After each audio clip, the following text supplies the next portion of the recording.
Voici la meilleure façon de préparer les différents ingrédients qu'on aura sur le plateau du soir du Seder. C'est d'après Rabbeinu Hari, la Kabbalah, et ainsi est la coutume des Sfaradim dans la majorité du monde.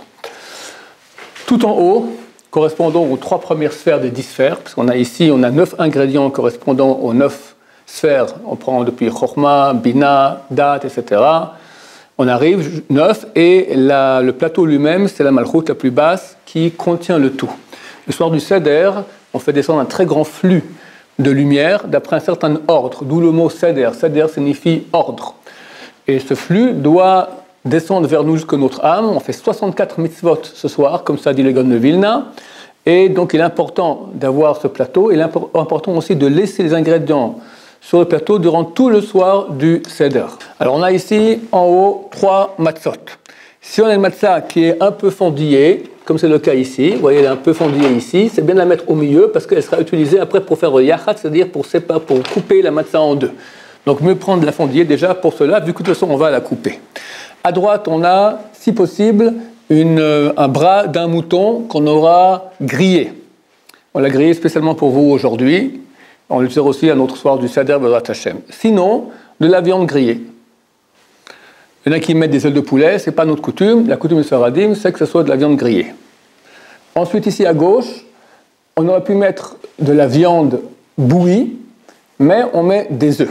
En fait, ça correspond, on a ici 3 mitzvot de la Torah, qui sont manger la matzah le soir de Pessah, manger du sacrifice pascal, donc c'est du mouton grillé le soir de Pessah, et manger le korban chagiga, le sacrifice chagiga, qui était le sacrifice qu'on amenait aussi le même soir, qu'on mangeait en premier, pour manger ensuite le korban Pessah, le sacrifice pascal, rassasié. Donc comment se rassasier? En mangeant de la viande qui était bouillie.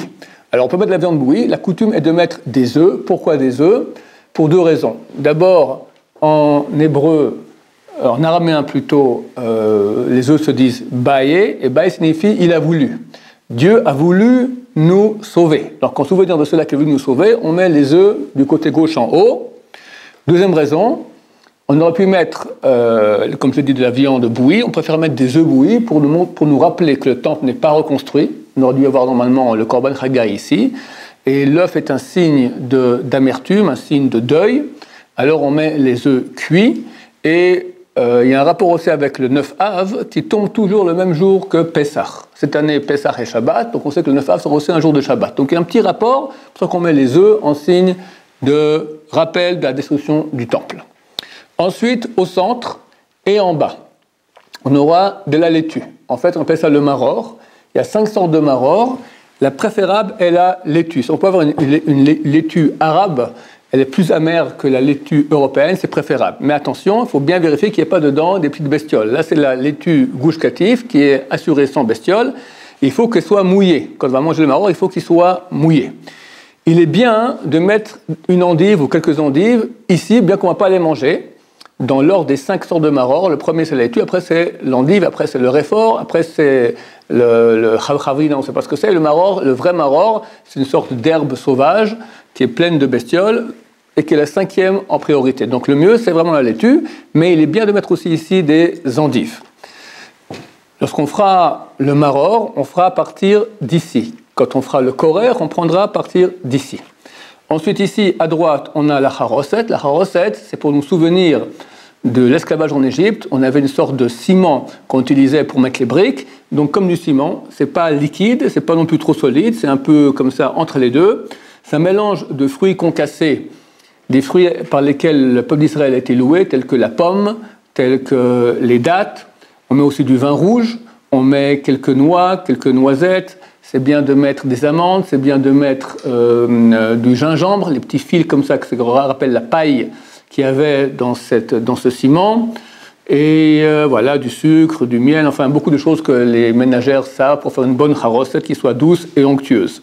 Et enfin ici, le céleri qu'on appelle karpas, qu'on mangera pendant le karpas, de préférence du céleri. Karpas fait référence, dans les lettres, c'est 60, il y a la lettre Samer, c'est 60, 60. Ça fait 600 000. En fait, en hébreu, on dit 60, 10 fois 10 000. D'accord? Donc 60, parer, c'est les travaux forcés. Donc c'est un rappel des travaux forcés. On a aussi ici, à côté du plateau de Seder, du vin, si possible du vin rouge. Si on a du vin blanc de même qualité, c'est mieux le vin rouge. Si le vin blanc est de meilleure qualité que le vin rouge, s'il n'est pas trop blanc, il faut qu'il ne soit pas trop blanc, alors on peut préférer le vin blanc.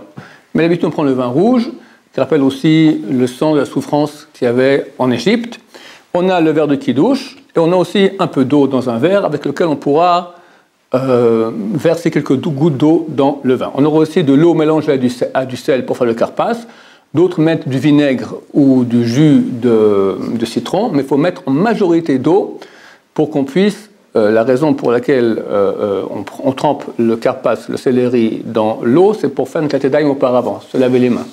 Or, on se lave les mains que s'il y a une majorité d'eau. Si c'est une majorité de jus de raisin, ou de jus de citron, pardon, ou une majorité de vinaigre, ce n'est pas valable. Donc il faut. Alors nous ici on fait avec de l'eau avec du sel, mais si on fait avec du jus de citron ou du vinaigre, on mettra une majorité d'eau dans ce vinaigre ou ce jus de citron. Et enfin, donc la belle Kéhara, le beau plateau qui correspond à la royauté qui reçoit les 9 autres sphères. Voilà pour le plateau du Seder.